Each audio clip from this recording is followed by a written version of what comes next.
Winners அணியின் முகவர்கள் அனைவருக்கும் முதற்கண் வணக்கங்கள்.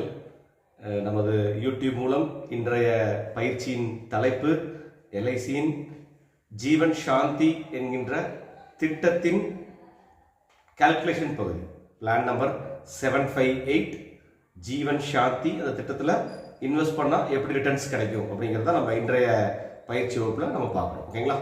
ஸோ இப்போ நான் ஒரு உதாரணம், ஒரு 30 வயது நபர் எடுத்துக்கிறேன். 2 உதாரணம் பார்க்க போகிறோம். ஸோ எக்ஸாம்பிள் 1 வந்து நான் ஒரு 30 வயது நபர், 5 வருஷம் டெஃபர்மெண்ட் பீரியட், ஒத்திவைப்பு காலம் வந்து 5 இயர்ஸ், டெஃபர்மெண்ட் பீரியட் வந்து 5 இயர்ஸ் சூஸ் பண்ணிக்கிறேன்.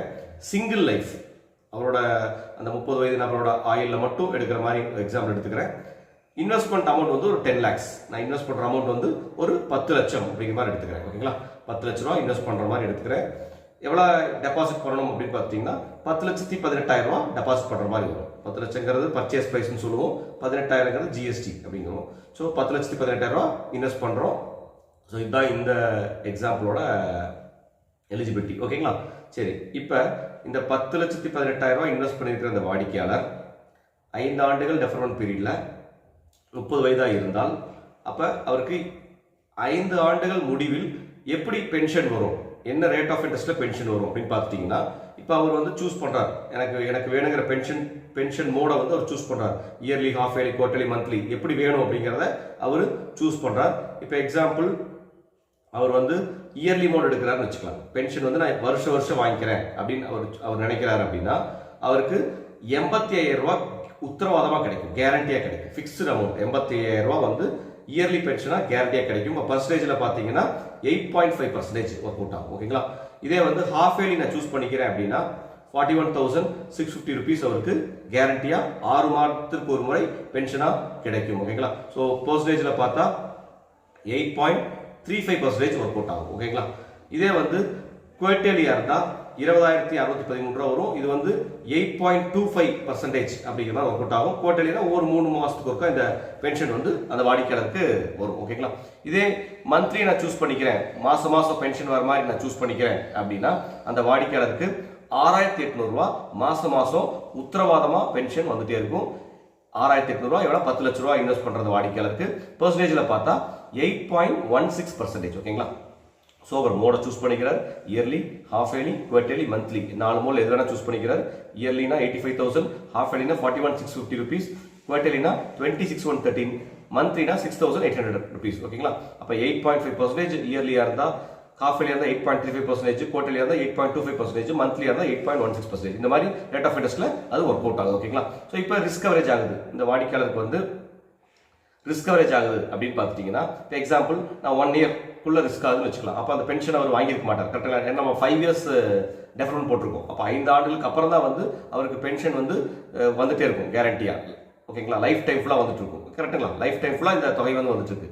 சரி, அப்போ இந்த இடத்துல வந்து 1 இயரில் ஒரு வேளை ரிஸ்க் ஆகிறார் அப்படின்னா அந்த நாமினிக்கு எவ்வளோ போகுதுன்னு பார்த்துட்டிங்கன்னா 10,75,840 ரூபா கேரண்டியாக போகுது. 10,75,840 ரூபா. அவர் இன்வெஸ்ட் பண்ணியிருக்கிற அமௌண்ட் வந்து 10,18,000 இன்வெஸ்ட் பண்ணியிருக்கிறார். ஆனால் அவருக்கு ரிஸ்க் கவரேஜ் வந்து ஃபர்ஸ்ட் இயர்லேயே அவருக்கு எவ்வளோ பார்த்தீங்கன்னா 10,75,840 ரூபா ரிஸ்க் கவரேஜ் வருது. இது எப்படி தராங்க அப்படின்னா அந்த டெபாசிட் அமௌண்ட் ப்ளஸ் அந்த 1 இயர்க்குண்டான அவருக்கு கொடுக்க வேண்டிய பென்ஷன் தொகை இதெல்லாம் சேர்த்து அவருக்கு நார்மல் டெத் பெனிஃபிட்டாக அந்த நாமினிக்கு கொடுத்துறாங்க. ஓகேங்களா? இப்போ எக்ஸாம்பிள் ஒரு 38 ஏஜுக்கு மேலே, அவரோட 38 வயதுக்கு மேலே ஒரு இறப்பு ஏற்பட்டாங்க அப்படின்னா அவருக்கு அஷூடா எவ்வளோ கிடைக்கும், இந்த நாமினிக்கு எவ்வளோ கிடைக்கும்னா 10,50,000 கிடைக்குது. ஓகேங்களா? 10,50,000. இது எப்படி டிரைவ் பண்ணாங்க அப்படின்னா வேற ஒன்றும் இல்லை, பர்ச்சேஸ் ப்ரைஸ்லேருந்து ஒரு 5% வந்து அடிஷனலாக தருவாங்க. ஸோ நம்ம பர்ச்சேஸ் ப்ரைஸ் வந்து 10 lakhs. கரெக்டுங்களா?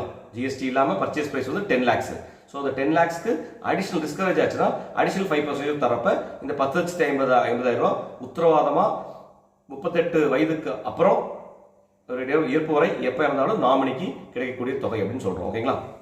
ஸோ இவருக்கு இந்த 85,000 எப்போ இருந்து வருது அப்படின்னு பார்த்தீங்கன்னா அவரோட 35 வயசுலேருந்து வரும். கரெக்டுங்களா? 30 வயசில் பாலிசி எடுத்துட்டாரு, 5 இயர்ஸ் டெஃபரன்ட் பண்ணியிருக்கோம். ஸோ 35 வயதிலிருந்து அவருக்கு இந்த 85,000 வந்து இயர்லி பென்ஷனாக லைஃப் டைம் முழுவதும் வந்துட்டே இருக்கும். ஸோ இது தெரிஞ்சுக்க வேண்டிய ஒரு விஷயம். ஓகேங்களா? கேரண்டி அந்த நபர் இருக்கும் வரை அந்த அமௌண்ட் வந்து வந்துட்டு இருக்கும். ஒரு ஸ்டேஜில் அந்த நபர் இல்லைன்னா முன்னாடி பார்த்தோம் 10,50,000 ரூபா ரீஃபண்ட் பண்ணிடுறாங்க. நம்ம டெபாசிட் பண்ணது 10 லட்சம் தான், ஆனால் ரீஃபண்ட் பண்ணியிருக்கிறது 10,50,000 ரீஃபண்ட் பண்ணிடுறாங்க. அது வரைக்கும் இந்த இயர்லி பென்ஷன் இந்த 85,000 வந்துட்டே இருக்கும் 35 வயதுக்கு அப்புறம். ஓகேங்களா? வழக்கம் போல சரண்டர் லோன் இதெல்லாம் இருக்குது. இது சார்ட்ல பார்த்துங்க, எந்த ஸ்டேஜில் சரண்டர் பண்ணால் அல்லது லோன் எடுத்தால் எவ்வளோ கிடைக்குங்கிறத சார்ட்ல நீங்கள் ஒர்க் பண்ணி பார்த்துங்க. ஸோ இதுதான் இந்த பிளானோட ஹைலைட். உத்தரவாத தொகை அவரோட ஆயுள் முழுவதும், லைஃப் டைம் முழுவதும், அதான் சிங்கிள் லைஃப்ல நம்ம எடுத்த எக்ஸாம்பிள். அடுத்த கேஸ் எடுத்துக்கலாம், அடுத்த எக்ஸாம்பிள் எடுத்துக்கலாம். அடுத்த எக்ஸாம்பிள் வந்து நான் ஒரு 50 வயது நபர் எடுத்துக்கிறேன். எக்ஸாம்பிள் வந்து 50 வயது நபர் சேம் 10 லட்ச ரூபாய் இன்வெஸ்ட் பண்ற மாதிரி 10 லட்ச ரூபாய் இன்வெஸ்ட் பண்றாரு. அப்ப 10,18,000 ரூபாய் அவர் செலுத்தக்கூடிய தொகை. 10 லட்சங்கிறது பர்ச்சேஸ் பிரைஸ், 18,000 ஜிஎஸ்டி. ஓகேங்களா? இதுல நான் இந்த எக்ஸாம்பிளுக்கு வந்து ஜாயிண்ட் லைஃப் எடுத்துக்கிறேன். போன எக்ஸாம்பிளுக்கு வந்து நான் சிங்கிள் லைஃப் எடுத்திருந்தேன், இப்போ வந்து ஜாயிண்ட் லைஃப் எடுத்துக்கிறேன். ஸோ 50 வயது நபர் ஒரு ஜாயிண்ட் லைஃப்ல ஒரு பாலிசி எடுக்கிறார் அப்படின்னா இந்த இடத்துல வந்து ஜாயிண்ட் லைஃப்ல நான் எடுத்துக்கக்கூடிய வயது வந்து 45 வயது. ஓகேங்களா? ஸோ இந்த நபரோட வயது 50, ஜாயிண்ட் லைஃபோட வயது வந்து 45. ஓகேங்களா? இந்த எக்ஸாம்பிள்ல இப்போ வந்து இந்த கேஸ்க்கு வந்து நான் ஒரு 1 இயர் டெஃபர்மெண்ட் எடுத்துக்கிறேன். அதாவது ஒத்திவைப்பு காலம் வந்து 1 இயர். நம்ம போன எக்ஸாம்பிள் வந்து 5 இயர்ஸ் எடுத்திருந்தோம். இந்த எக்ஸாம்பிள் வந்து அந்த டெஃபர்மெண்ட் பீரியட் வந்து 1 இயர் எடுத்துக்கிறேன். ஓகேங்களா? ஸோ அப்போ இந்த கேஸ்ல என்ன மாதிரி இன்வெஸ்ட் பண்ணா எவ்வளவு கிடைக்கும் அப்படின்னு பார்த்துட்டீங்கன்னா இவருக்கு இயர்லி பென்ஷன் பார்த்தீங்கன்னா 68,700 ரூபாய் கிடைக்குங்க. 68,700 ரூபாய் இயர்லி பென்ஷன் அவருக்கு கிடைக்கும். இதே வந்து ஹாஃப் இயர்லி பென்ஷன் அவர் சூஸ் பண்றாருன்னா 33,663 ரூபாய் அவருக்கு கிடைக்கும். இது ஹாஃப் இயர்லி பென்ஷனா இருந்தா. இதே குவார்டர்லி பென்ஷனா இருந்தா 16,660 ரூபாய் கிடைக்கும். மந்த்லி பென்ஷனா இருந்தா 5,496 ரூபாய் கிடைக்கும். ஸோ பர்சன்டேஜ்ல பாத்தீங்கன்னா இயர்லியா இருந்தா 6.87% ஒர்க் அவுட் ஆகும். 6.87%. இதே ஹாஃப் இயர்லியா இருந்தா 6.73%. இதே குவார்டர்லியா இருந்தா 6.66%. இதே மந்த்லியா இருந்தா 6.6%. ஸோ இந்த மாதிரி பெர்சன்டேஜ் வந்து ஒர்க் அவுட் ஆகும். இது எல்லாமே கேரண்டீடு. இது எல்லாமே வந்து 1 இயர்க்கு அப்புறம் இந்த ரேட் ஆஃப் இன்ட்ரெஸ்ட்ல அவரோட லைஃப் டைம் முழுவதும் வந்துட்டு இருக்கும். அந்த நபர் இறந்த சமயத்தில் அவரோட செகண்ட் லைஃப் இருக்காங்க, ஜாயிண்ட் லைஃப், அவங்களுக்கு இந்த பென்ஷன் தொகை வந்து கன்டினியூ ஆகும். அந்த செகண்ட் லைஃபும் இறந்துட்டாங்க அப்படின்னா அதுக்கப்புறம் அந்த டெபாசிட் அமௌண்ட்டை வந்து திருப்பி கொடுக்குறாங்க. எவ்வளோங்கிறத பார்க்கலாம், பின்னாடி பார்க்கலாம். ஓகேங்களா?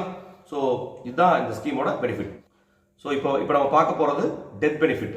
ஸோ இந்த டெத் பெனிஃபிட் பார்த்தீங்கன்னா நம்ம கேஸ் 1 எடுத்துக்கலாம் ஒரு எக்ஸாம்பிள். அதுலேயே கேஸ் 1ல வந்து 1 இயர்க்குள்ள டெஃபர்மெண்ட் பீரியடுக்குள்ள இந்த 1 இயர் பென்ஷன் வாங்குறதுக்கு முன்னாடி 1 இயர்க்குள்ள ஒருவேளை இறப்பு ஏற்பட்டால் அந்த வாடிக்கையாளருக்கு 10,62,112 ரூபா அவருக்கு கேரண்டியா நாமினிக்கு கிடைக்குது. ஓகேங்களா? இது 1 இயர் டெஃபர்மெண்ட் பீரியடுக்குள்ள ரிஸ்க் கவரேஜ் ஆச்சுன்னா. ஓகேங்களா? இதே வந்து ரிஸ்க் கவரேஜ் வந்து பென்ஷன் வாங்கிட்டு இருக்கிற சமயத்தில் இப்போ அந்த 1 இயர்க்கு அப்புறம் பென்ஷன் வாங்கிட்டு இருக்காரு பார்த்தீங்களா? எவ்வளோ வாங்கிட்டு இருக்காரு? இயர்லி 68,700 ரூபா வாங்கிட்டு இருக்காரு. ஸோ இந்த 68,700 ரூபா வாங்கிட்டு இருக்கிற சமயத்தில் ரிஸ்க் கவரேஜ் ஆச்சுன்னா அவருக்கு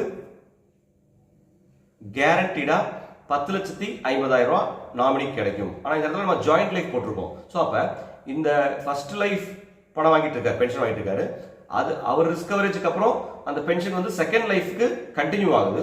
அந்த செகண்ட் லைஃப் இறந்ததுக்கு அப்புறம் தான் இந்த 10,50,000 அவருக்கு கிடைக்கக்கூடிய நாமினிக்கு கிடைக்கக்கூடிய தொகை. இது மட்டும் தெரிஞ்சுக்கிறேன் இந்த ஜாயிண்ட் லைஃப்ங்கிற எக்ஸாம்பிள்னால. ஓகேங்களா? இதுல எப்ப இருந்து இந்த 68,700 ரூபா வாங்குவார் அப்படின்னா 1 இயர் டெஃபர்மெண்ட்டுக்கு அப்புறம் வாங்க ஆரம்பிச்சிருவார். 1 இயர் டெஃபர்மெண்ட். இப்போ இந்த டெஃபர்மெண்ட் வந்து 1 இயர்ங்கிறப்ப இப்போ அவரோட வயது 50ன்னு வச்சுக்கோங்க. அப்ப 52 வயதுல இருந்து வாங்க ஆரம்பிப்பார். என்ன காரணம்னா நம்ம டெஃபர் பண்ணியிருக்கிறதே 1 இயர். ஸோ அப்போ 1 இயருக்கு எதுவுமே கிடைக்காது. கரெக்டுங்களா? 1 இயர் டெஃபர் பண்ணிட்டோம். அப்போ அவரோட வயது 51 இருக்கும். அந்த 51 இருந்து இயர்லி பென்ஷன் சூஸ் பண்ணியிருக்கோம். அப்போ 52வது வயதுல இருந்து தான் இந்த பென்ஷன் தொகை வந்து 68,700 அவருக்கு கிடைக்கும். ஸோ இந்த கான்செப்டும் தெரிஞ்சுக்க. இதில் வழக்கம் போல லோன் சரண்டர் எல்லாமே இருக்கு. இந்த சார்ட்ல நீங்க பார்த்துக்கலாம். எந்த ஸ்டேஜ்ல லோன் எடுத்தா எவ்வளவு வரும், எந்த ஸ்டேஜ்ல லோன் எடுத்தா சரண்டர் பண்ணா எவ்வளவு வருங்கிறது சார்ட்ல நீங்க பார்த்து தெரிஞ்சுக்கலாம். ஸோ இந்த பிளானோட ஹைலைட்டே என்னன்னா இன்வெஸ்ட் பண்றப்ப என்ன ரேட் ஆஃப் இன்ட்ரெஸ்ட்ல அஷ்யூர் பண்ணி தராங்களோ அதே rate of interest life time முழுவதும் வருது. இதுதான் பாயிண்ட். ஸோ இன்வெஸ்ட் பண்ற சமயத்தில் என்ன ரேட் ஆஃப் இன்ட்ரெஸ்ட் அப்படின்னு டிக்ளேர் பண்றாங்களோ அந்த ரேட் ஆஃப் இன்ட்ரெஸ்ட் வந்து லைஃப் டைம் முழுவதும் வரும். அந்த பர்ச்சேஸ் பிரைஸ் வந்து அப்படியே அவர் காலத்துக்கு அப்புறமோ அல்ல ஜாயிண்ட் லைஃப் இருந்தால் அவர் காலத்துக்கு அப்புறம் அவரோட செகண்ட் லைஃபோட காலத்துக்கு அப்புறம் அப்படியே பர்ச்சேஸ் பிரைஸ் வந்து ரீஃபண்ட் பண்ணிடுறாங்க. அடிஷனல் இந்த 5% கூட சேர்த்து ரீஃபண்ட் பண்ணுறாங்க. ஸோ இதுதான் இந்த பிளானோட ஹைலைட். ஜீவன் சாந்தி ஸ்கீம் ஆப்பை அப்டேட் பண்ணிக்கங்க. ஆப்பை அப்டேட் பண்ணிட்டு இந்த பிளானை ஒர்க் அவுட் பண்ணி பாருங்க.